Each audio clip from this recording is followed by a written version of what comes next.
हाँ जी, करें हम लोग स्टार्ट। देखिए, हम जो कल की क्लास में पढ़ करके आ गए थे वो सर कल कितना एक कवर क्वेश्चन कर था लिया था हमने, थोड़ा सा आप ये बताएंगे तो फिर हम आज की क्लास में स्टार्ट करते हैं। सर कल कल कहाँ तक हो गया था? कल इस क्वेश्चन के दो तीन पार्ट रह गए थे। हाँ जी, कितने हो गए थे कल बेटा? आपने जो न्यूमेरिकल कराया था लास्ट में, उसके 2 पार्ट रह गए थे शायद। कौन से रह गए थे बेटा?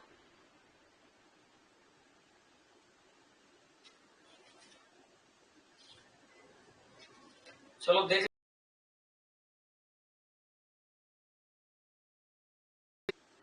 ठीक है ना। Relationship in between molarity and molality, शायद हमने मोललिटी कंप्लीट कर ली थी। आज हम स्टार्ट करते हैं relationship in between molarity and molality. Topic डालना रिलेशनशिप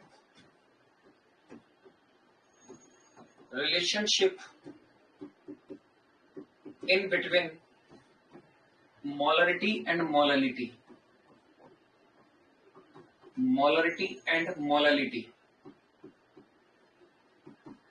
ये लीजिए। सबसे पहले अब हम ये रिलेशनशिप देखते हैं कि मोलरिटी और मोललिटी के बीच में क्या क्या रिलेशनशिप होती है। लुक, अगर मैं कहूं कि मोलरिटी मेरे पास में WA/MA into 1000 upon volume of solution होता है। क्लियर? इसको मैं इक्वेशन नंबर 1 कह देता हूं। आ रही बात समझ में? इसको इक्वेशन नंबर मैं 1 कह देता हूं। और इस इक्वेशन नंबर 1 से ही अगर मैं कैलकुलेट करूं तो क्या मैं यहां से WA भी निकाल सकता हूं, जो कि मेरे बाद में काम आएगा। तो क्या हो जाएगा? Molarity into molecular mass of solute into volume of solution upon 1000। क्या ये लिख सकता हूं? जो कि मेरे पास में अभी काम आएगा जब मैं इस रिलेशन को कंप्लीटली फाइंड आउट कर लूंगा। इसी तरीके से क्या कल मैंने मोललिटी के लिए भी फॉर्मूला WA/MA इंटू 1000। अब बड़ा ध्यान से देखिए, डेंसिटी इंटू वॉल्यूम, जो दोनों के दोनों मैंने लिखे थे वो किसके लिए थे? सॉल्यूशन के लिए। तो मैं एक काम करता हूं, गड़बड़ ना हो, यहां पर लिख देता हूं density of solution into volume of solution minus WA। Done बेटा? क्या ये मैं लिख सकता हूं? और लिखने के बाद में क्या मैं यहां पर इसी चीज को, अगर आपसे मैं बात करूं तो इसी चीज को क्या मैं ऐसे भी लिख सकता हूं क्या? ये तो मैंने आपको सिर्फ नॉलेज के लिए बता दिया कि कल मैंने ये लिया था WA/MA इंटू 1000, और इस पूरी चीज को क्या मैं WB कह रहा था क्या, जो कि किसमें है? इन ग्राम में। क्या मैं इस चीज को इक्वेशन नंबर 2 कह सकता हूं? ये इक्वेशन नंबर मेरे पास में 1 आ गई। क्या यहां तक हम सॉल्व करके आ गए थे बेटा? ठीक है, तो बड़ा ध्यान से देखिए, अगर मैं मोलरिटी अपॉन मोललिटी लिख दूं तो मोलरिटी मेरे पास में क्या है? WA/MA into 1000 upon volume of solution into, अगर मैं मोललिटी की बात करता हूं तो मोललिटी का फॉर्मूला क्या होगा मेरे लिए? जल्दी बोलो, ये MA ही तो आएगा। अगर मैं इसको उसके नीचे डालता हूं तो ये टर्म ऊपर चली जाएगी, ये आ जाएगा MA into WB upon WA into WB in gram. Clear है बेटा? तो देखो MA से MA कैंसिल। आ रही बात समझ में? मैंने कुछ गड़बड़ की है क्या? WA इंटू 1000 आएगा डिनोमिनेटर में। WA इंटू 1000, ये 1000 से 1000 कैंसिल आउट, WA से WA कैंसिल आउट, बचा क्या? बचा क्या? बोलो। तो क्या मैं WB लिख अपॉन सकता V हूं? Solution. Molarity into volume of solution will equal to, इसको इससे मल्टीप्लाई करा दिया ना, विल इक्वल टू, बचा क्या अब मेरे पास में? Molality multiplied by WB in ग्राम। और WB क्या है बेटा मेरे पास में? सॉल्वेंट है। बोलो, आ गई बात समझ में? तो बड़ा ध्यान से तुम देखो, मोलरिटी इंटू वॉल्यूम, ओहो ये भी तो मोल है, और मोलरिटी इंटू WB ग्राम, ये भी तो मोल है। तो मोल मोल बराबर हो गए क्या? तो Yes, क्या sir. मैं अब यहां से इसी चीज को अगर लेके आऊं, तो क्या मैं मोलरिटी इजिकल टू, ये रही मोलरिटी मेरे पास में, क्या molarity is equal to molarity into volume of solution upon WB in gram लिख सकता हूं क्या? पहली चीज तो ये, बोलो इतनी चीज समझ में आ गई? और क्या मेरे पास में जो WB है इन ग्राम, वो पूरी यही चीज है क्या बेटा? ये रही WB, बोलो। तो क्या मैं अब यहां से अगर इस चीज को लिखना चाहूं, molarity is equal to molarity into volume of solution upon, आ रही है बात समझ में? क्या मैं यहां पर लिख सकता हूं density of solution into volume of solution minus का WA, और क्या यहां से ये WA जो है, क्या ये WA की पूरी वैल्यू नजर आ रही है मुझे? क्या मैं ये रख सकता हूं वहां पर? अगर मैं ये वैल्यू रख सकता हूं यहां पर, तो देखो क्या हो जाएगा, मोलरिटी इंटू मॉलिक्यूलर मास, आ रही है बात समझ में? Molarity into molecular mass into volume of solution upon 1000, बोलो रख सकता हूं क्या? अरे भाई देखो ना, यही तो वैल्यू है। डन।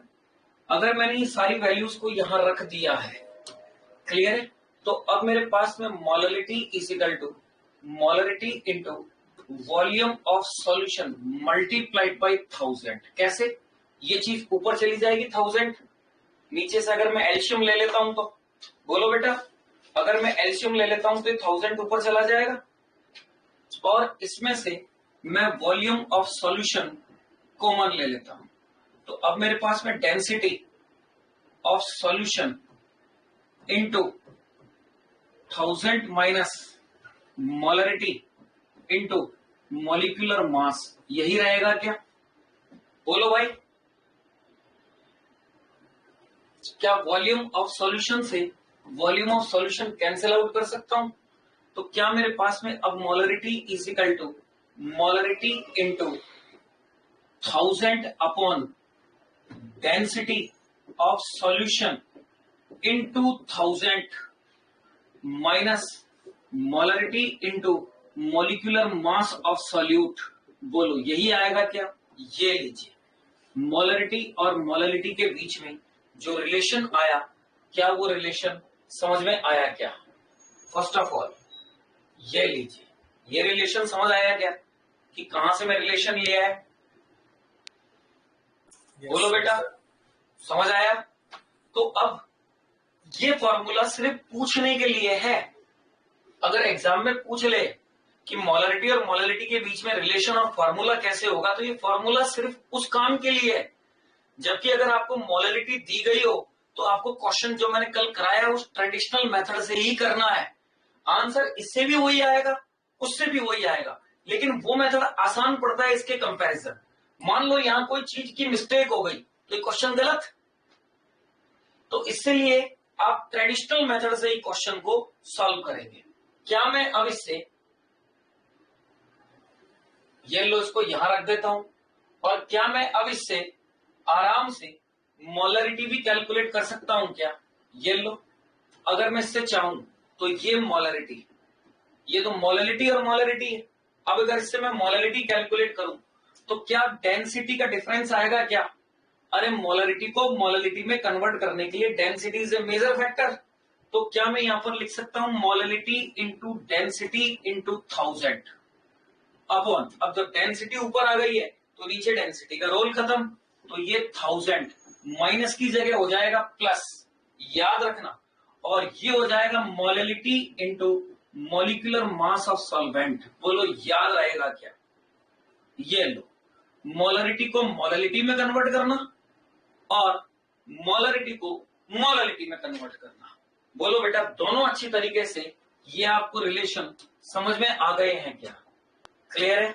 जो हमारा पॉइंट था रिलेशन को देखना और रिलेशन को फाइंड आउट करना, तो क्या मैंने ये आपको दोनों चीजें बड़े अच्छे से एक्सप्लेन कर दी हैं? आइए, ये रिलेशन डायरेक्ट पूछे जाते हैं, याद रखना। ये नीट जेई में डायरेक्ट रिलेशन पूछे जाते हैं, तो ये आपको रिलेशन याद होने चाहिए।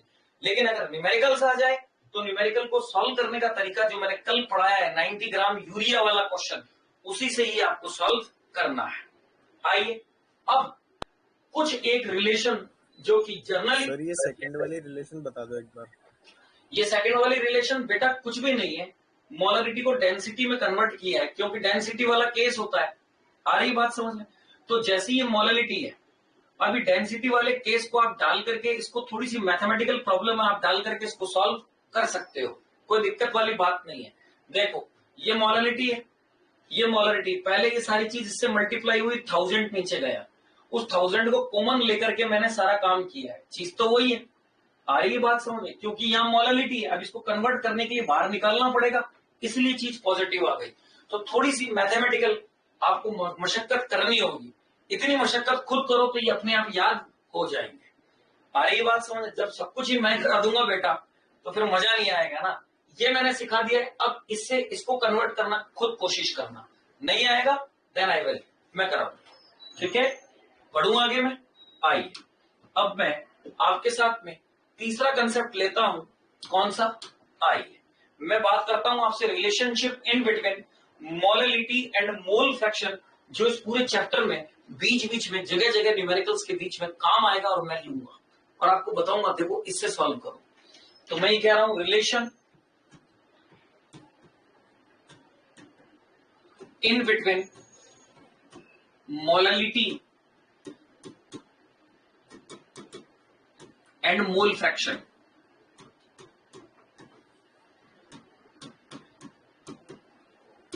ठीक है, मोललिटी और मोल फ्रैक्शन के बीच में क्या रिलेशन आएगा?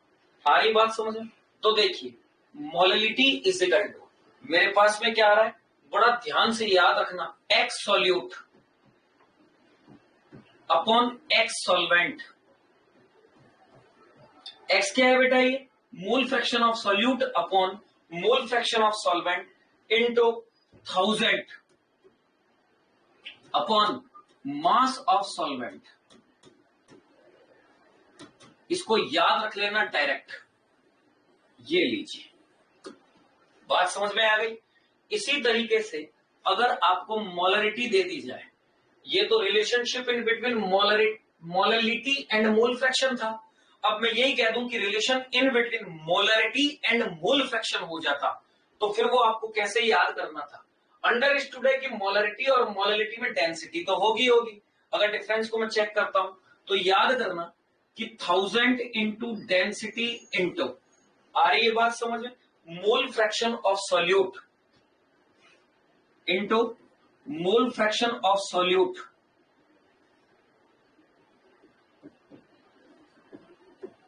अपॉन, आ रही बात sir, 1000 into density into mole fraction of solute into molecular mass of solute multiplied by XB plus MB multiplied by XA। याद रहेगा, molecular mass of solute into mole fraction of solvent plus molecular mass of solvent multiplied by mass of किसका बेटा? Solvent का। ये यहां तक कहानी समझ आई? अब आप ये पूछोगे कि सर ये सॉल्व करके दिखाओ कि कैसे हुई, हाँ या ना? पहले तो बताओ ये दोनों फार्मूले समझ में आ गए?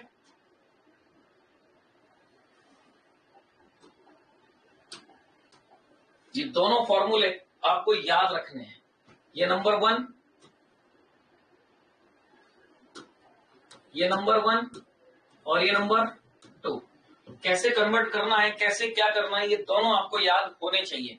तो मोलरिटी के लिए X solute upon X solvent into 1000 upon mass of solvent, नीचे आ जाते हैं मोलरिटी के लिए तो 1000 into density multiplied by mole fraction of solute, और नीचे क्या आ गया, M A into XB. XB क्या हो गया?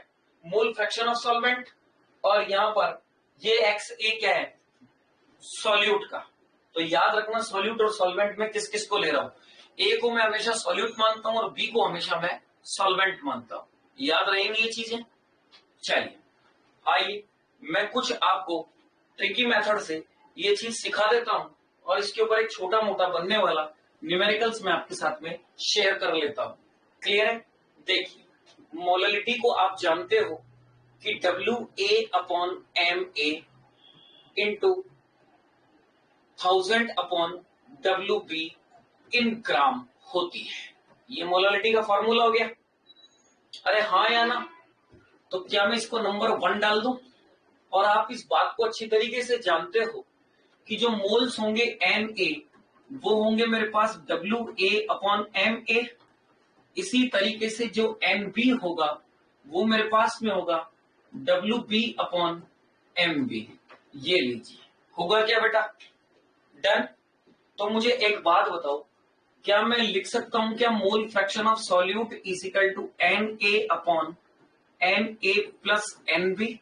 और इसी तरीके से मोल फ्रैक्शन ऑफ सॉल्वेंट में लिख सकता हूं NB/Na plus NB। Any doubt बेटा? लिख सकता हूं। तो बड़ा ध्यान से देखिए, अगर मैंने मोल fraction of solute upon mole fraction of solvent कर लिया तो क्या मेरे पास में ये आराम से NB/Na ही आएगा क्या? भाई इसको इससे डिवाइड करूंगा तो ये तो कैंसिल आउट और ये टर्म नीचे वाली ऊपर चली जाएगी तो NB/Na ही आएगा क्या? बोलो बेटा, हाँ या ना? सर Na/NB आएगा ना? हाँ जी, Na/NB। सॉरी डिवाइड कर रहा हूं तो Na/NB आएगा। Sorry, done.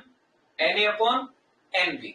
अब मैं यहां से क्या आराम से NB को कैलकुलेट कर सकता हूं या Na को कैलकुलेट कर सकता हूं? तो मुझे बताइए कि यहां से मेरे पास में अगर मैं Na निकाल लूं मोल्स ऑफ सॉल्यूट तो क्या आ जाएगा? XA/XB और ये चीज मल्टीप्लाइड बाई NB बन जाएगी क्या? हाँ या ना? बोलो बेटा, बोलो, यहां तक का टॉपिक क्लियर है क्या? तो अब बड़ा ध्यान से देखो, XA और क्या मैं XB को अब बड़े प्यार से क्या लिख सकता हूं बेटा? बोलो, 1 minus XA into NB is equal to NA लिख सकता हूं क्या?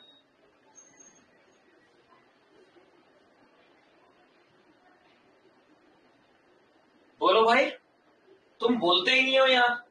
और क्या ये मेरे पास में WA/MA बन रहा है क्या? तो ये जो पूरी चीज है वो NA के इक्वल है और NA इसके इक्वल है। तो क्या इस फॉर्मूले में WA/MA की वैल्यू क्या मैं ये पूरी पुटअप कर सकता हूं क्या? हाँ या ना?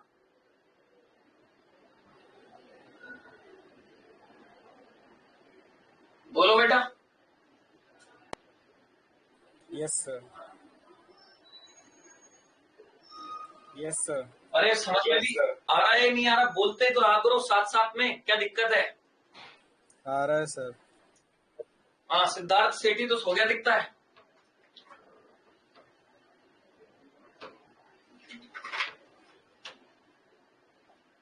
अरे सो रहा है क्या भाई? चलो आगे अपन देखते हैं। अब मैं आपसे बात कहूं तो बड़ा ध्यान से देखिए कि अगर मैंने इतनी चीज कर ली तो अंडरस्टूड है कि वो NB जो है मैं NA है W/MA आ गया। और मैं इस बात को अच्छी तरीके से जानता हूं कि अगर मैं इसको मोललिटी में उठा करके रखूं तो मोललिटी में मेरे पास में फार्मूला क्या बनेगा?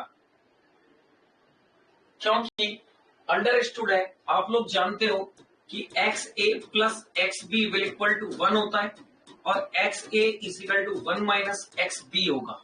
हाँ या ना? क्लियर है बेटा? और XB is equal to 1 minus XA होगा। अरे होगा कि नहीं होगा?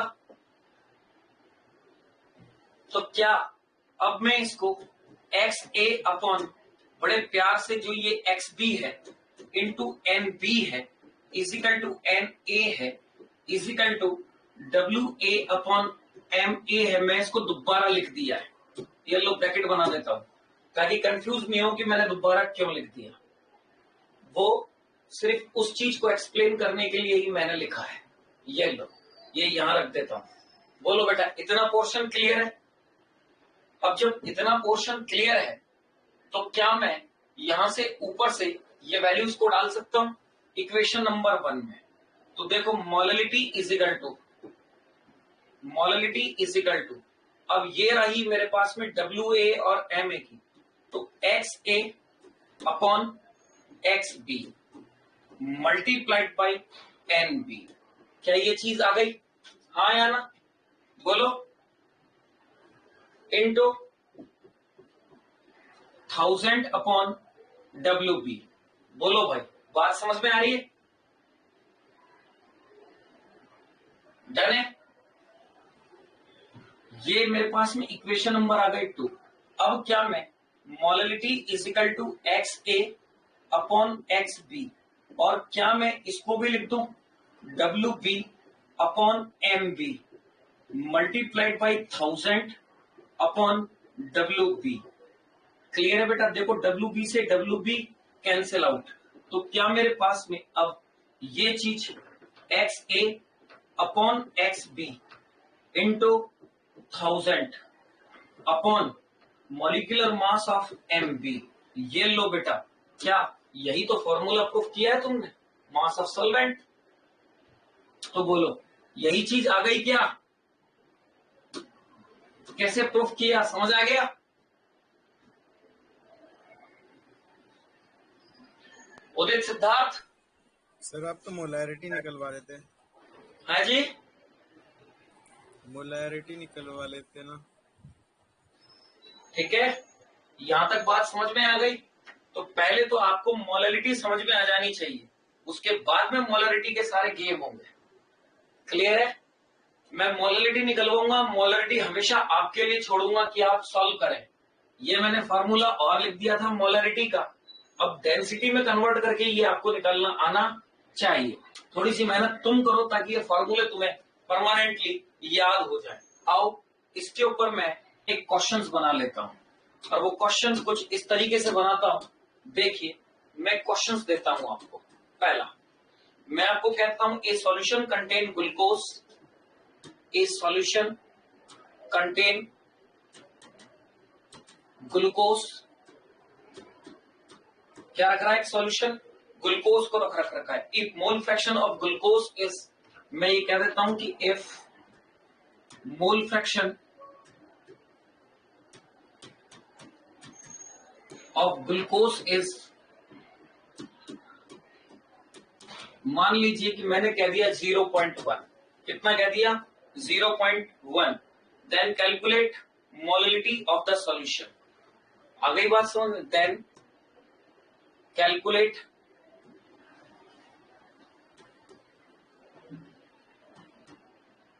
Molality of this solution. बात समझ में आ गई? A solution contain glucose if mole fraction of glucose is 0.1, then calculate molality of this solution. इस सॉल्यूशन की मोललिटी को आप कैसे कैलकुलेट करोगे? अरे ये बात समझ, बड़ा आसान सा फॉर्मूला। क्या मैंने अभी आपको लिखा दिया? क्या ये रहा, x solute upon X solvent into 0.1 और मास ऑफ सॉल्वेंट। इस फॉर्मूले में डालो, तुरंत आपके पास में आंसर आएगा। क्लियर है बेटा? तो देखिए, मैं यहाँ पर इसका सॉल्यूशन लिख रहा हूं, फिर हम आगे बढ़ते हैं। क्लियर है? क्या कह रहा हूं मैं? मोललिटी इज इक्वल टू, क्या कहूंगा? Molality is equal to X solute upon X solvent multiplied by, क्या आएगा बेटा? 1000 अपॉन मॉलिक्यूलर मास। ठीक है, तो मोललिटी इज इक्वल टू, देखिए सॉल्यूट का उसमें मोल फ्रैक्शन मुझे दिया है 0.1। आ रही है बात समझ में? क्लियर है बेटा? 0.1 मैं काम करता हूं, इसको 0.15 कर देता हूं, क्योंकि 0.1 से कैलकुलेशन अच्छी नहीं होगी, तो 0.15। और मैं इस बात को जानता हूं कि XA is equal to 1 minus XB होता है और XB is equal to 1 minus XA होता है। तो 1 माइनस का 0.5, तो ये हो गया 0.85 मल्टीप्लाइड बाई 1000 और मास ऑफ सॉल्वेंट। अब देखो मास ऑफ सॉल्वेंट आपको क्या दिया गया है? ये सॉल्यूशन कंटेन, आगे बात से, अब सॉल्यूशन बनाया है तो ग्लूकोज को डिसॉल्व किस में किया गया होगा? ऑब्वियसली सॉल्यूशन बनाने के लिए कुछ नहीं दिया गया है तो हम वाटर मानेंगे, तो ये 18। और जैसे ही मैं इसको पूरे को सॉल्व कर लेता हूं तो क्या मेरे पास में मोलैलिटी जो भी आएगी, आंसर बताओ क्या आएगा फटाफट? 9.8 आंसर समथिंग ये आना चाहिए। एक बार चेक करो आप लोग, क्या आंसर यही आ रहा है क्या? एक बार चेक करो बेटा, यही आंसर आ रहा है क्या? फिर मैं आपको 2 क्वेश्चन और देता हूं और आगे बढ़ता हूं।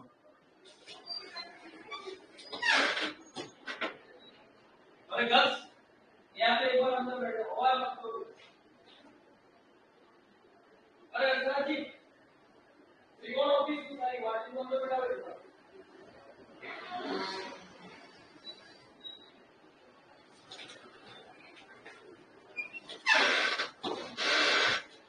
यस सर, सेम आंसर है। ठीक है बेटा, यहां तक की कहानी समझ आ गई?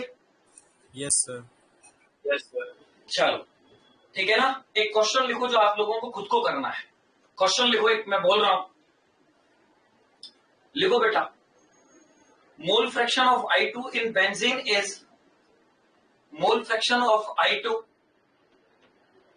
In benzene, mole fraction of I2 in benzene is 0.2, 0.2 if density of solution is, if density of solution is, if density of solution is 1.2 gram per ml,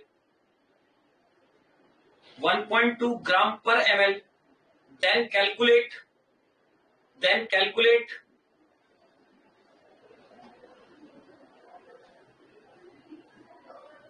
number 1 molality, number 2 molarity,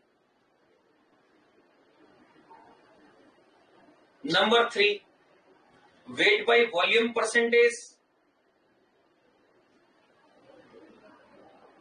और number 5 mole fraction. Done है बेटा, ये आपका homework है। बात समझ में आ गई? ये आपका क्या है? होमवर्क है जो आपको खुद को अपने से करना है। अच्छी तरीके से क्वेश्चन को समझना और करना। आइए मैं आगे बढ़ता हूं, और आगे बढ़ता हुआ अब आपको कुछ इंपॉर्टेंट पॉइंट बताता हूं। ठीक है, आइए कुछ इंपॉर्टेंट पॉइंट्स मैं नए पेज पे ले लेता हूं। ठीक है, ये लीजिए, इसको यहीं छोड़ देते हैं, ये जो मैंने क्वेश्चंस करा दिया है आपको, और नए पेज पे कुछ इंपॉर्टेंट पॉइंट्स मैं आपके लिए ले रहा हूं। याद रखना, मैं बात कर रहा हूं आपसे, ये important point for binary solution, for binary solutions के लिए। किसके लिए बात कर रहा हूं? फॉर बाइनरी सॉल्यूशंस के लिए। अब बाइनरी सॉल्यूशंस पर मैं आपसे डिस्कशन कर रहा हूं, कैसे? याद रखना, number 1 molarity will equal to molality कब होगी? जब इन दोनों की डेंसिटी 1 के आसपास हो। तो 90 ग्राम यूरिया वाला जो क्वेश्चन दिया था उसको बड़ा ध्यान से देखो कि मैंने डेंसिटी 1.1 ही ली थी। जब डेंसिटी 1 है तो हमेशा मोलरिटी और मोलैलिटी सेम होगी। क्लियर है बेटा? केस नंबर 2, याद रखना कि molarity is greater than molality, और तीसरा molality is greater than molarity.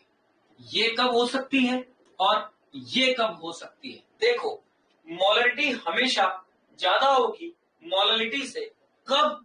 जब डेंसिटी की वैल्यू 1 से कम हो और यहां डेंसिटी की वैल्यू 1 से ज्यादा हो। जब डेंसिटी कम होती है तो मोलरिटी ज्यादा होगी मोलरिटी से, और अगर डेंसिटी ज्यादा है 1 से तो याद रखना मोलरिटी की कंसंट्रेशन ज्यादा होगी किससे, मोलरिटी से। कभी कभी कंपटीशन में एक क्वेश्चन पूछा जाता है, क्लियर है, वो इसी पर बेस्ड होता है। मैं ये कह रहा हूं आप डबल स्टार ट्रिपल स्टार डाल करके लिख लीजिएगा, ये डायरेक्ट स्टेटमेंट आता है कि 1m, मैंने कहा 1, आ गई बात समझ में, 1m, एक, 1 का मतलब एक, 1m 1 मोलरिटी का, आ रही बात समझ में। मैं इसको 1 कैपिटल M लिख रहा हूं, कैपिटल M का मतलब मोलर, आ रही बात समझ में। 1 molar aqueous solution, 1 molar aqueous solution is more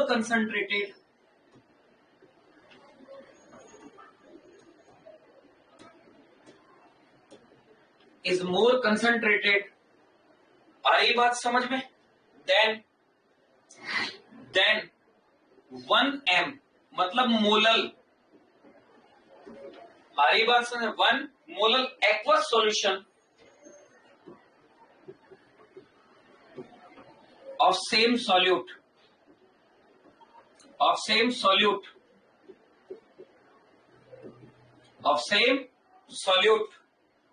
अगर कोई भी आपको सेम सॉल्यूट दिया जाए और पूछा जाए कि 1 मोलर कंसंट्रेशन ज्यादा होगी या 1 मोलर, तो ऑलवेज याद रखना molar concentration is always greater than molal concentration. बोलो याद रहेगा, हाँ या ना।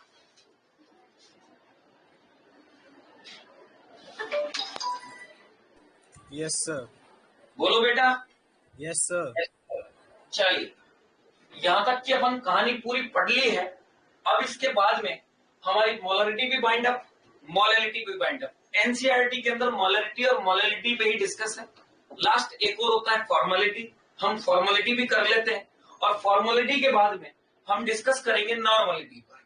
नॉर्मलिटी एनसीईआरटी का पार्ट नहीं है, लेकिन जेई और नीट का तो पार्ट है, और हमें बड़ा अच्छे से आना चाहिए और डीप में आना चाहिए, ताकि इलेक्ट्रोकेमिस्ट्री और काइनेटिक्स वगैरह के अंदर जब हम खासकर इलेक्ट्रोकेमिस्ट्री में फैराडे के लॉ को करेंगे तो फैराडे के लॉ पर वो आपसे ये पूछेगा कितना इक्विवेलेंट निकला, कितना वॉल्यूम लीटर गैस लिबरेट हुई, कहां क्या हुआ, कहां क्या नहीं हुआ।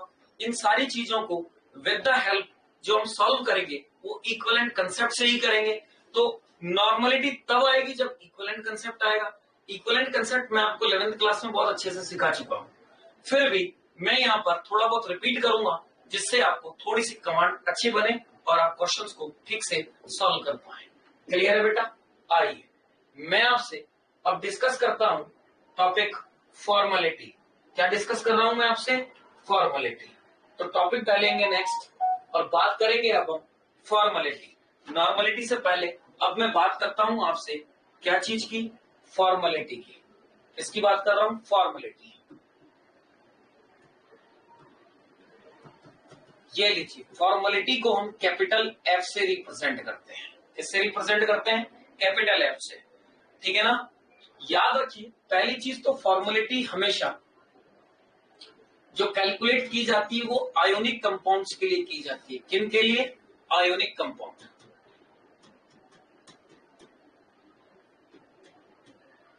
क्योंकि आयोनिक कंपाउंड का हमेशा फॉर्मूला मास लिखा जाता है। क्या लिखा जाता है? फॉर्मूला मास लिखा जाता है। आ रही है बात समझ में? उनके लिए कभी भी क्लियर है।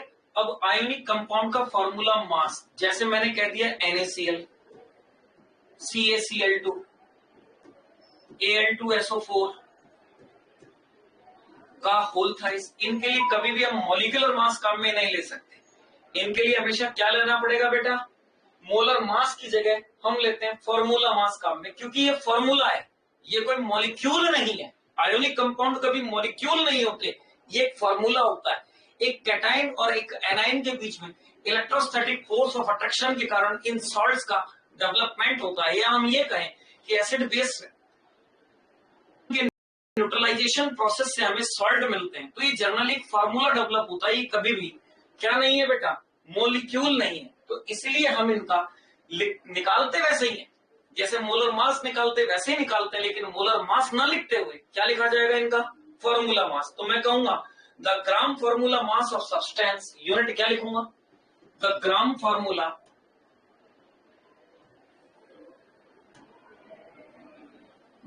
फॉर्मूला मास ऑफ सब्सटेंस, हमारी बात में प्रेजेंट इन या dissolve in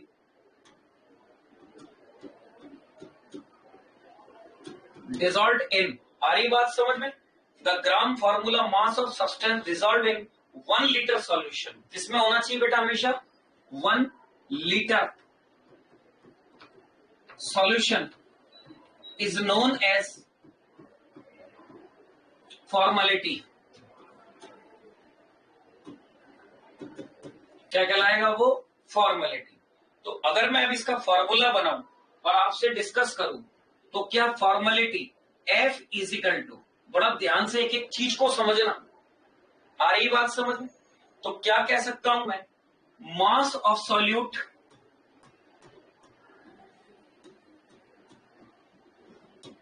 upon gram formula mass multiplied by 1000 upon volume of solution, किसमें बेटा, इन ml, 1000 कर दिया लीटर की जगह।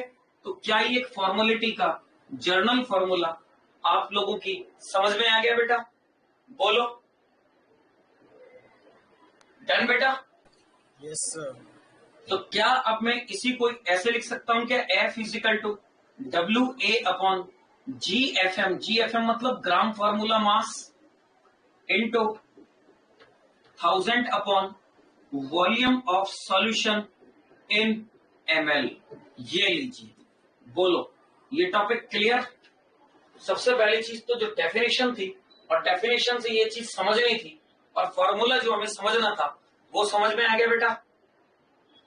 अब याद रखना, नोट में यहां डाल करके लिख रहा हूं, इस चीज को हमेशा याद रखना कि GFM ग्राम फॉर्मूला मास, आ गई बात समझ में, जो हमारे पास क्या होगा, ग्राम फॉर्मूला मास जो होगा, क्लियर है क्या, एंड GMM ग्राम मोलिकुलर मास, या मैं पूरा ही स्टेटमेंट आपको लिख देता हूं, मैं कह देता हूं when the gram formula mass, when the gram formula mass, आ रही है बात समझ में, and gram molecular mass are same, when gram formula mass and gram molecular mass are same, then molarity will equal to formality। याद रहेगा क्या, जब ग्राम मोलिकुलर मास और फॉर्मूला मास सेम आ जाए तो उस केस में मोलरिटी बराबर हो जाती है फॉर्मेलिटी के। यहां तक मेरी बात समझ में आ गई बेटा आप लोगों को, क्लियर है क्या। तो ये सारी कहानी ग्राम फॉर्मूला मास पर थी, लेकिन अब टॉपिक तो अब है दमदार। अब टॉपिक वो दमदार क्या है, इंपॉर्टेंट चीज तो अब है, और वो इंपॉर्टेंट चीज क्या है उस पर हम थोड़ा सा अब डिस्कशन कर लेते हैं। वो चीज क्या है, आइए हम थोड़ा सा उसको समझ लेते हैं। देखिएगा मैं आपसे क्या कहना चाह रहा हूं, लीजिए अब हम उसको थोड़ा सा समझ लेते हैं। ये लीजिए, मैं लगा रहा हूं स्टार, और स्टार में मैं आपको समझा रहा हूं, भाई सॉल्यूशन है, आपने सॉल्यूशन बनाया और सॉल्यूट कर, अब सॉल्यूट कंटेनर में जाने के बाद डिसोसिएट हो या एसोसिएट हो, इसकी तो बात कहीं की नहीं मैंने। तो बेटा हो सकता है कि जो सॉल्यूट आपने डाला है वो एसोसिएट भी हो जाए और वो डिसोसिएट भी हो सकते हैं। बात समझ में आ रही है। तो मैं यही चीज आपको समझा रहा हूं कि सम solute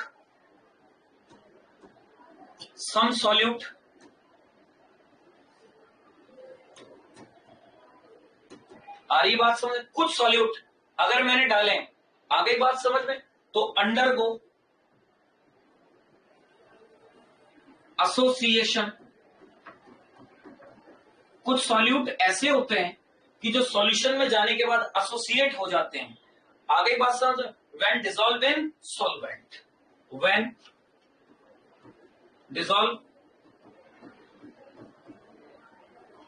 in solvent, in solvent, जब उनको जैसे ही सॉल्वेंट में डाल दिया जाए तो वो क्या हो जाएंगे बेटा, एसोसिएट हो जाएंगे और क्या कर लेंगे, फॉर्म ए डायमर और ट्राइमर।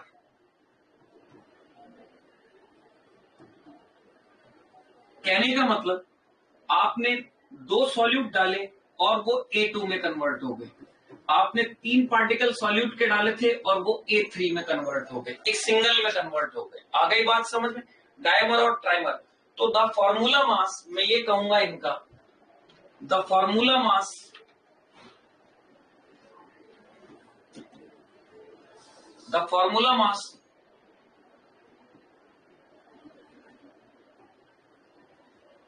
आ गई बात समझ में। अब देखो ये डायमर बना तो फॉर्मूला मास भी डबल हो गया, ट्राइमर बना तो फॉर्मूला मास भी कितना हो गया बेटा, ट्रिपल हो गया। मेरी बात समझ में आ रही है?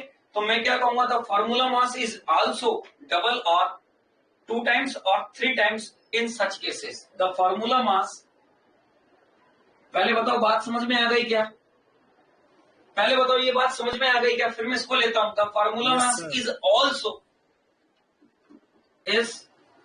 ऑल्सो 2 और 3 टाइम्स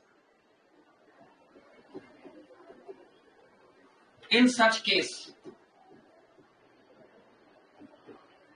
ऐसे केसों में फॉर्मूला मास दुगुना या तिगुना हो जाएगा। आइए इसको अब मैं आपको एक्सपेरिमेंटली समझाता हूं, देखिएगा कैसे। आ रही बात समझ में, मैं कैसे आपको ये चीज एक्सप्लेन कर रहा हूं।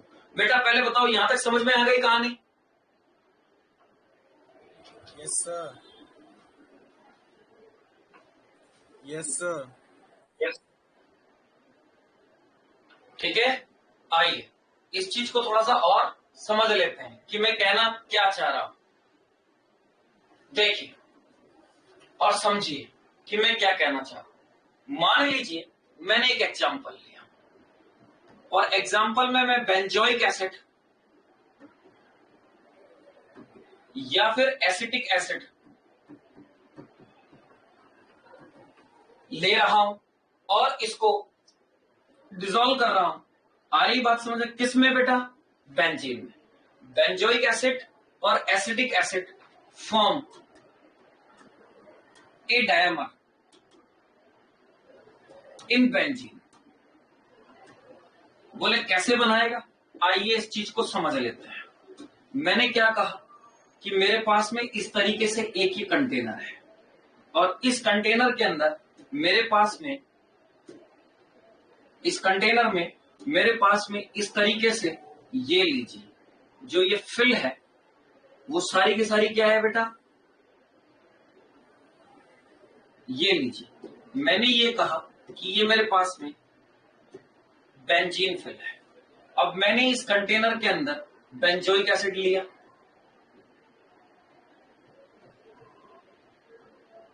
ये लीजिए। इस कंटेनर में भी मैंने, ये लीजिए, अगर बेंजोइक एसिड लिया है तो बड़ा ध्यान से देखिए, ये बेंजोइक एसिड है, कंटेनर में डाला है और कंटेनर में भरा हुआ क्या है, बेंजीन। क्लियर है? अब बड़ा ध्यान से देखिए आप लोग, इनके बीच में क्या बेटा, इस तरीके से ये लीजिए हाइड्रोजन बॉन्डिंग का केस स्टार्ट हो गया। क्या ये क्या हो रही है यहाँ पर, हाइड्रोजन बॉन्डिंग। और ये इस हाइड्रोजन बॉन्डिंग के कारण क्या यहाँ पर एक डायमर बन गया। क्या कहने का मतलब, मैंने 2 मॉलिक्यूल बेंजोइक एसिड के लिए थे, अब वो एक मॉलिक्यूल बेंजोइक एसिड में इस तरीके से कन्वर्ट हो गया है। क्या बोलो बात समझ में आई? तो यहाँ पर बेंजोइक एसिड हो या एसिडिक एसिड हो, उसका मॉलिक्यूलर मास क्या हो जाएगा, जस्ट दुगना हो जाएगा। तो मैं ये कह रहा हूं इस केस में अब आपको ये समझाना चाह रहा हूं कि अब यहां पर जो मेरे पास में मॉलिक्यूलर मास है, जो मॉलिक्यूलर मास है, मेरी बात को समझना। मैं यहां पर आपको क्या कहना चाह रहा हूं, molar mass of benzoic acid, clear है बेटा?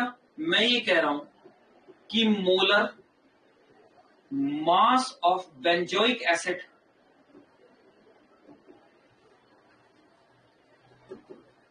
कितना है? 122, लेकिन डायमर बन जाने के कारण but the formula mass, clear है क्या बेटा? डायमर बन जाने के कारण 122 मल्टीप्लाइड बाई 2, तो क्या 244 इसका फॉर्मूला मास बन गया क्या? बोलो, बात समझ में आई? हाँ या ना? पहले ये केस क्लियर हुआ क्या?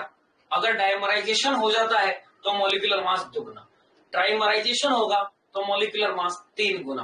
तो फॉर्मेलिटी निकालते समय आपको इस बात पर विशेष ध्यान देना होगा कि मॉलिक्यूल जो सॉल्यूट आप डाल रहे हो, वो सॉल्यूट सॉल्वेंट में जाने के बाद डायमर या ट्राइमर तो नहीं बना रहा है। डायमर बना रहा है तो मॉलिक्यूलर मास दुगना हो जाएगा, ट्राइमर बना रहा है तो मॉलिक्यूलर मास तिगुना हो जाएगा। बात समझ में आई? आइए इसी से रिलेटेड एक न्यूमेरिकल्स बनाते हैं और उस न्यूमेरिकल्स को सॉल्व करते हैं कि वो न्यूमेरिकल्स कैसे सॉल्व होगा। लीजिए, मैं एक छोटा सा आपके लिए न्यूमेरिकल्स बनाता हूं। देखिए, ये मैं कहता हूं क्या कि क्वेश्चंस में यहां पर लिख रहा हूं नंबर 1, किसके ऊपर बेटा? फॉर्मेलिटी पेपर है। मैंने कहा कि 12.2 ग्राम, बड़ा ध्यान से देखना, 12.2 gram of benzoic acid are dissolved in 2 litre benzene. 2 litre benzene के अंदर मैंने क्या किया? 12.2 ग्राम, आ गई बात समझ में, बेंजोइक एसिड डाल दिया। Calculate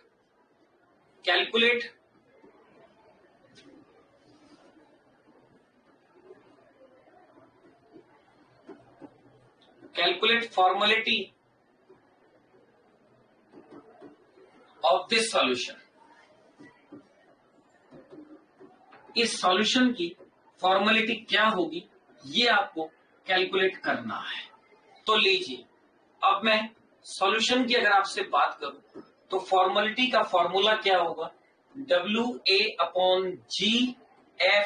gram formula mass into 1000 upon volume of solution. सावधान, क्वेश्चन को पढ़ना। 12 gram benzoic acid dissolve in benzene. जैसे ही बेंजोइक एसिड को बेंजीन में डाला तो क्या बन गया बेटा? उसका डायमर, और डायमर बन गया तो फॉर्मूला मास अब कितना आएगा? 244। याद रहेगा? तो लुक, यहां पर formality is equal to 12.2 upon 244 लिखा जाएगा इनटू 1000 अपॉन वॉल्यूम कितना है? 2 लीटर। 2 लीटर का मतलब हो गया 2000। ये कैंसिल आउट। अरे हाँ या ना? बोलो भाई। और आराम से अगर मैं फॉर्मेलिटी को कैलकुलेट करूं यहां पर तो 24 और 122, तो ये कट गया 0.2 बार और ये आ गया, तो क्या मेरे पास 0 पॉइंट, बताओ कितना आ जाएगा? 0.1/4। 1/4 का मतलब हो गया 0.025 फॉर्मेलिटी। ये लो, ये आंसर। बोलो, बात समझ में आई क्या? सही ऐसी आनो, कहानी समझ में आई क्या? Yes, sir. बोलो बेटा, फॉर्मेलिटी तक चीजें क्लियर है? Yes, sir. Yes sir. Siddharth, clear है बेटा?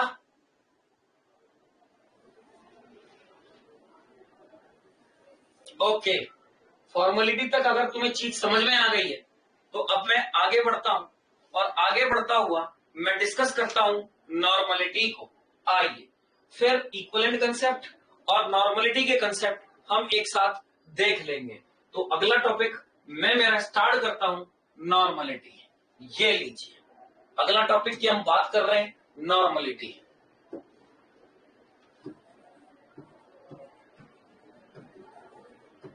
और नॉर्मलिटी को मैं रिप्रेजेंट करूंगा कैपिटल एन से। किससे रिप्रेजेंट करूंगा इसको?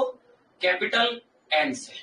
अभी कैपिटल एन से जब मैं नॉर्मलिटी को रिप्रेजेंट कर रहा हूं तो इसकी डेफिनेशन क्या होगी? आगे बात से, number of gram equivalent dissolve in per liter solution is called as normality. फिर से रिपीट कर रहा हूं, number of gram equivalent dissolved in per liter solution is called as normality. अब ये इक्विवेलेंट क्या होता है? इक्विवेलेंट पे हम डिस्कस करके आए, जिस तरीके से मोल होते हैं वैसे ही इक्विवेलेंट होते हैं। मोल क्या होता है बेटा? वेट अपॉन मॉलिक्यूलर मास। इक्विवेलेंट क्या होता है बेटा? सब्सटेंस, हरी बात से, given mass of substance upon equivalent मास। तो इसके ऊपर भी हम एक छोटा सा बड़ा अच्छा सा फॉर्मूला डिराइव करेंगे। तो मेरी हम्बल रिक्वेस्ट ये रहेगी, नॉर्मलिटी से घबराना मत, मोलरिटी को पूरी अच्छे से पढ़ लेना। और मोलरिटी अगर अच्छे से पढ़ लेते हो तो मैंने आपको सिखा रखा है, अरे भाई नानी बड़ी होती है हमेशा मम्मी से। क्यों? क्योंकि नानी के नवासे नवासी भी हो जाते हैं।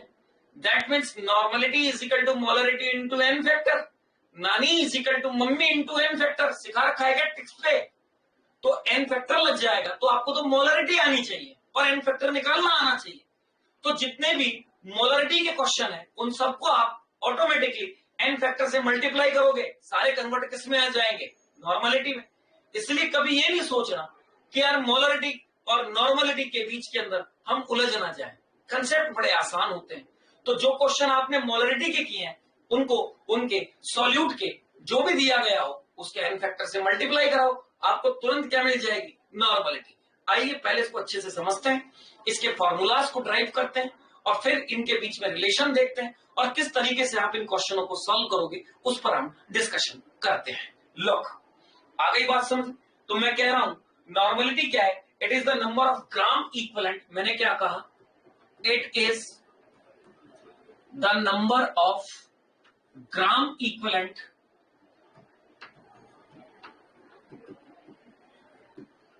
It is the number of gram equivalent. आ रही बात समझ में?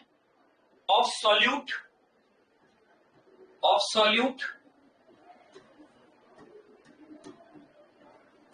dissolved in per liter solution is known as normality। आ रही बात समझ में? क्लियर है? Of the solution, per liter of the solution.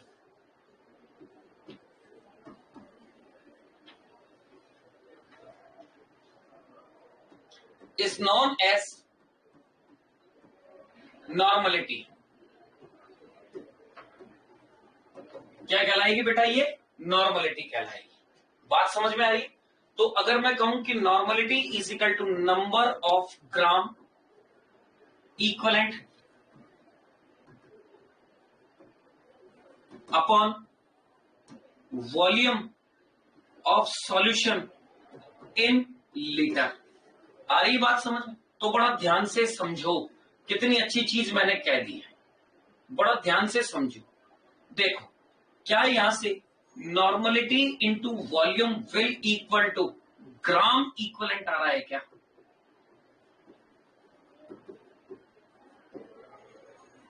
सबसे पहली चीज ये आ गया क्या? लेकिन वॉल्यूम तो लीटर में है और ग्राम इक्विवेलेंट मिल गया आपको। लेबोरेटरी में मैंने फिर वही मेरा स्टेटमेंट, सिंटेक्स की टंकियां तो लगी हुई नहीं है कि आप हर एक चीज को लीटर में लोगे। वहां तो सारी चीजें किसमें होती है? एमएल में होती है। तो मैं ये कहूं कि अगर मैं इसको लीटर की जगह नॉर्मलिटी इंटू वॉल्यूम अगर मैं एमएल में ले लूं तो याद रखना ये क्या बन जाएगा? मिली ग्राम इक्विवेलेंट।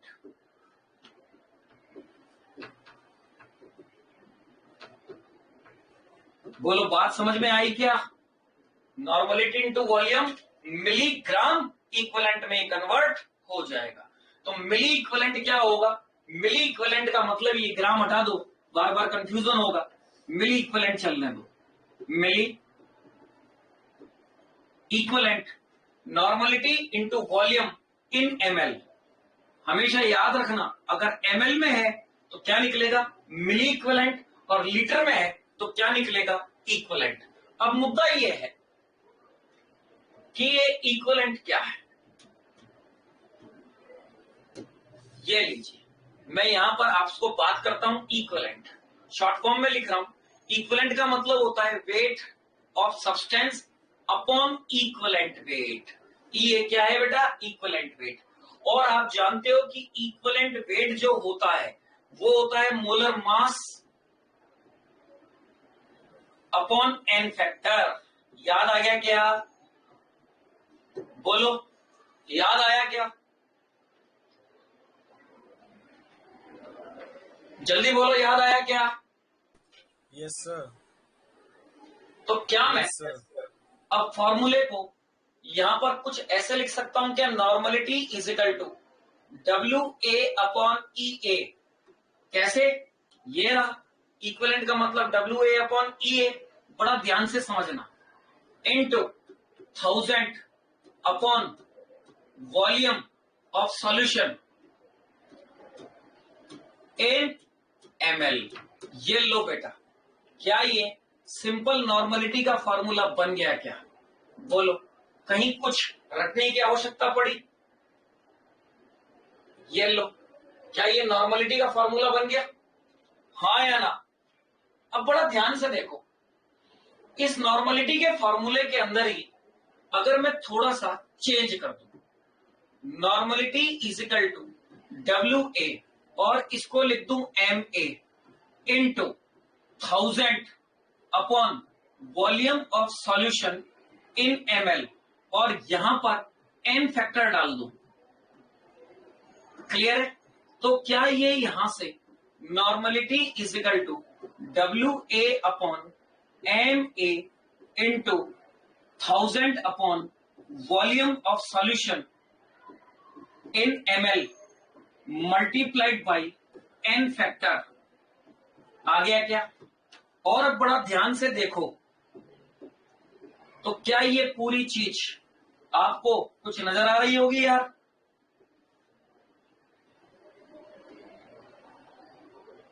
बोलो, तो क्या लिख सकता हूं, normality is equal to molarity into N factor. बोलो, कहानी समझ में आ गई क्या? डन। तो नॉर्मलिटी क्या हो जाएगी, molarity into N factor. Siddharth clear है क्या पॉइंट? तो नॉर्मलिटी इंटू एन फैक्टर, इसीलिए घबराने की जरूरत नहीं, मोलरिटी तुम्हें ऑन टिप्स होनी चाहिए। मोलरिटी अगर ऑन टिप्स है, एन फैक्टर लगाओ, सीधा अपना काम करो। आ रही है बात समझ में? आइए अब मैं इससे रिलेटेड आपको 2-4 फार्मूले और डिस्कस कर लेता हूं।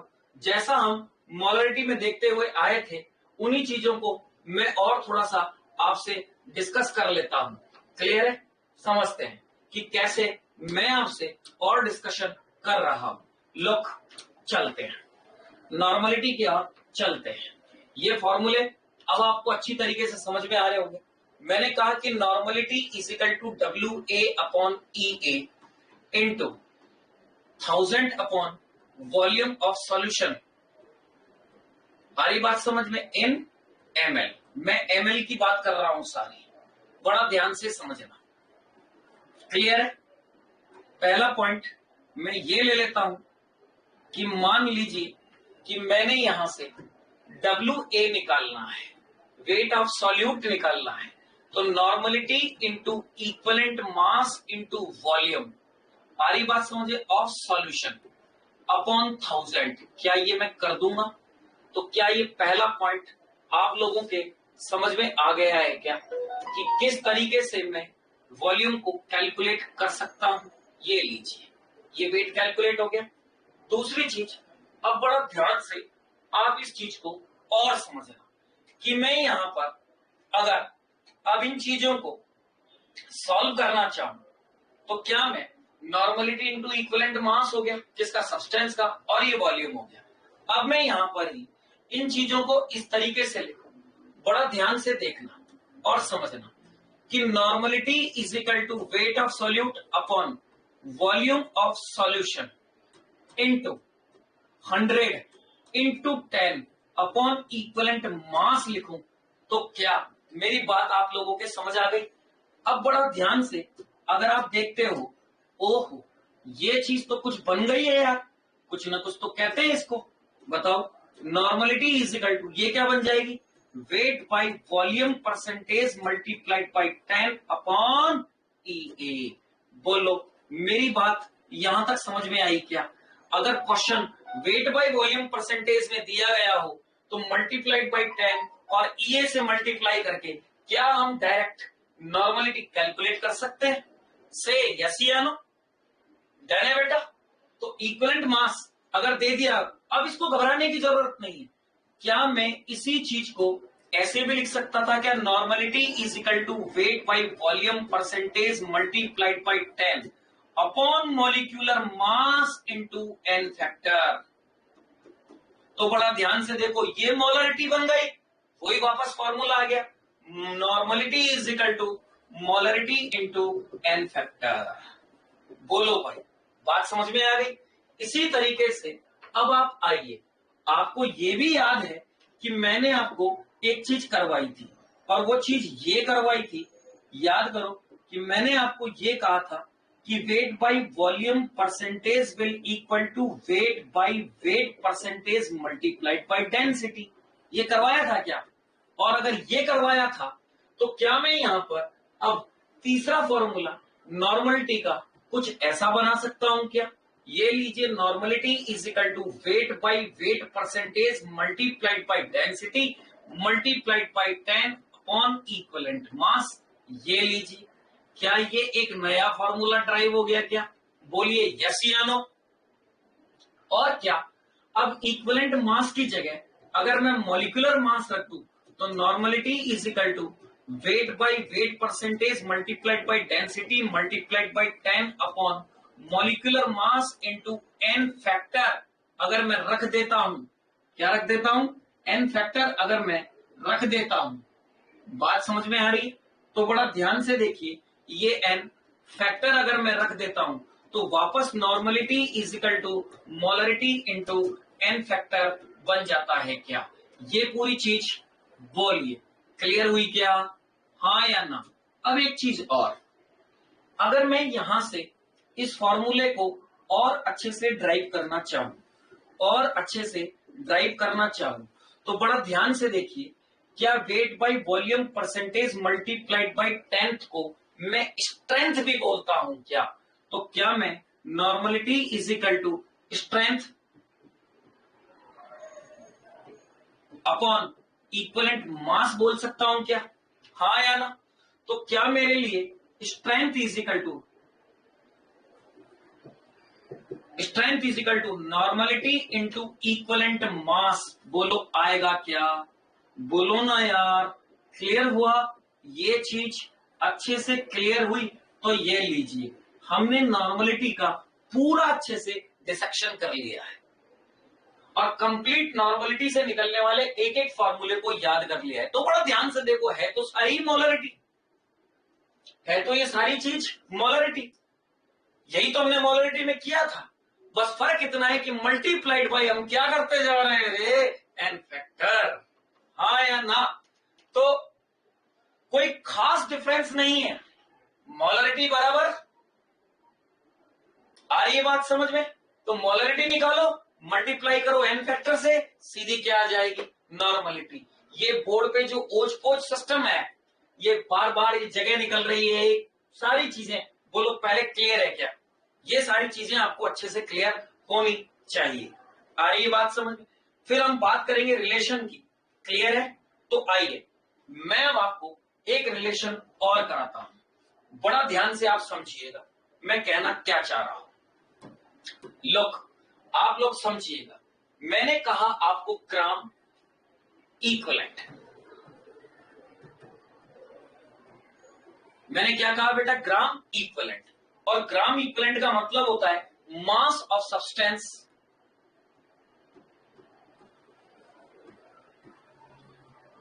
अपॉन इक्विवेलेंट मास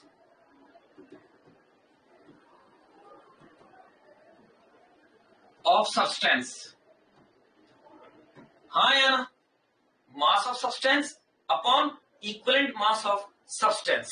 क्लियर है बेटा? Mass of substance upon equivalent mass of substance.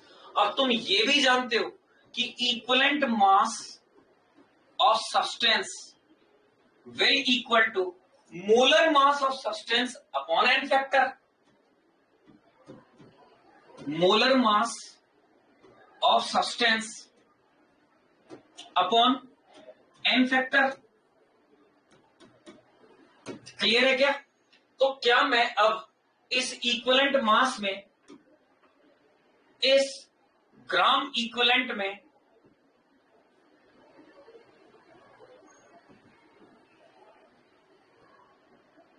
इस चीज को रख दूं तो क्या होगा?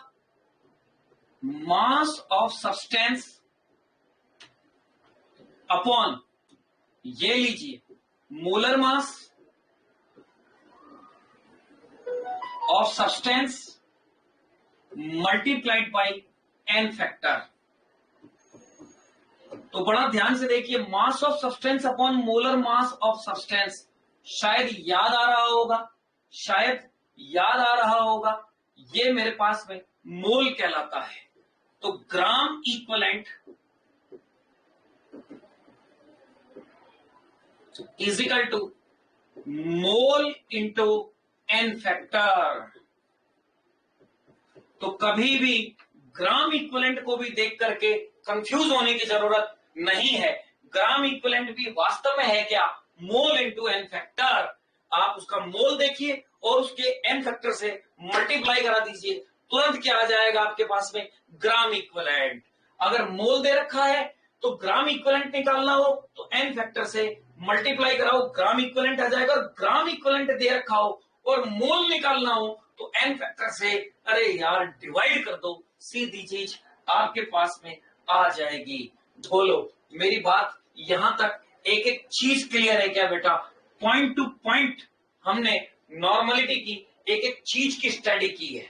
बोलिए, यहां तक पॉइंट टू पॉइंट आपको एक चीज समझ में आई क्या? तो क्या मैं ये भी तो कह सकता था ना, बड़े ध्यान से समझिए, अगर मैं पीछे आऊं और इस चीज को समझाऊं, इस चीज को अगर मैं पूरा आपके सामने एक्सप्लेन करूं और मैं ये कहूं कि वास्तव में जो नॉर्मलिटी होती है वो मोलरिटी इंटू, आ रही है बात समझ में? एन फैक्टर होता है। और वास्तव में एन फैक्टर है क्या? ग्राम मॉलिक्यूलर मास अपॉन, बड़ा ध्यान से देखो, gram molecular mass upon equivalent मास है क्या? जिसको मैं कह रहा हूं ग्राम इक्विवेलेंट मास।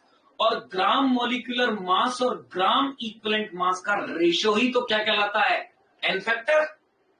तभी तो आप कहते हो कि normality into molarity into N factor. Normality is equal to molarity into N factor. बोलो बेटा, यहां तक तुम्हें कोई दिक्कत, किसी भी तरह की कोई दिक्कत नॉर्मलिटी को समझने में? यहां तक कोई डाउट? शाबाश। चलिए, कंसेप्ट बिल्कुल क्लियर होते जा रहे हैं। अगर कंसेप्ट क्लियर होते जा रहे हैं तो देखो बेटा, मजा भी आएगा। अब मुझे एक बात बताओ, पहला केस मैंने कह दिया n/2, दूसरा केस मैंने कह दिया n/5, तीसरा केस मैंने कह दिया 5/n, फोर्थ केस मैंने कह दिया n/10, फिफ्थ केस मैंने कह दिया n/100। आ रही बात समझ में? फिर मैंने सिक्स केस कह दिया n/1000। क्लियर है? आ रही बात समझ? तो इसका मतलब क्या हुआ, इसका मीन्स क्या हुआ, इसका मीन्स क्या हुआ, इसका मीन्स और इसका मीन्स। क्लियर है बेटा? तो n/2 को मैं क्या कहूंगा? Semi normal. क्या कहूंगा? Semi normal solution. मेरी बात समझ में आ रही है? क्या कहूंगा मैं इसको? Semi normal solution. आ रही है बात समझ में? n/5 को शाबाश, पेंटी नॉर्मल सॉल्यूशन। 5n को पेंटा नॉर्मल। क्लियर है बेटा? अब इसको 10⁻⁻1n भी लिख सकता हूं और 0.1n भी लिख सकता हूं। बोलो, इसको क्या कहूंगा? डेकामोलर। नहीं यार, देखो ध्यान से, डेसीमोलर। क्या बोलूंगा? डेसी नॉर्मल, मोलर नहीं, नॉर्मल। इसको क्या कहूंगा? 10⁻⁻2n या 0.01n। क्या कहूंगा बेटा? सेंटीमोलर। ये लीजिए सेंटी नॉर्मल, ये 10⁻³ दैट मीन्स 0.001n। बताओ इसको क्या कहूंगा? मिली नॉर्मल। मिली नॉर्मल। क्या कहूंगा मैं इसको? मिली नॉर्मल। आ रही है बात समझ में? क्या कहूंगा इसको मैं? मिली नॉर्मल। और अगर इसी तरीके से मुझे ये कह दिया जाए, ये लीजिए 10n, तो अब इसको क्या कहूंगा? डेका नॉर्मल। बोलो भाई, पॉइंट क्लियर? यहां तक। अब मुद्दा आता है कि सर एन फैक्टर कैसे निकालें? एन फैक्टर निकालने का क्राइटेरिया क्या है? किस किस तरीके से एन फैक्टर निकाले? तो एक बार अगर ये रिवाइज हो जाते तो बढ़िया रहता। यही कहना चाह रहे हो ना? हाँ भाई। तो देखिए एन फैक्टर। अब एन फैक्टर हमारे पास में दो तरीके से होगा, एक और ये दूसरा। आ रही बात समझ में?